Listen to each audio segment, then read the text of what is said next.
Have a great day, everyone. May the Lord bless us all. Our video today, let's cook for chicken adobo. So we have this onion, garlic, ginger, vinegar, soy sauce, oyster sauce, black pepper, ginisa flavor, and if you want to put some chili, you can put a chili like me. Then Sprite. We have also this boiled egg and chicken. So let's put all together now and wait until it's getting brown. And now golden brown, we put the chicken and we put some ingredients already. It's black pepper and it's a flavor. This vinegar.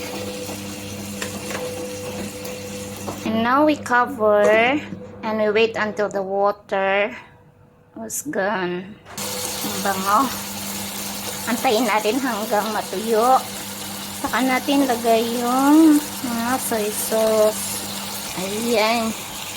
Wala na po yung tubig niya. Tuyo na po.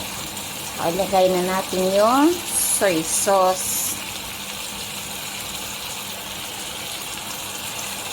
Hindi natin sinabay yung mga soy sauce kasi i-stir fry muna natin para matanggal yung amoy.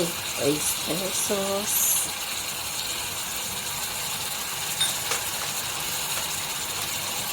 Ang pantubig natin ay Sprite para masarap.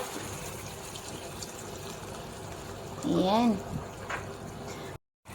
Ito na guys, luto na. Tanggalin na natin. Ito na yun guys, luto na ang chicken adobo po natin. So what are you waiting for? Watch and cook chicken adobo. Thank you for watching. Please help me to like, share, and subscribe. Bye bye. God bless everyone.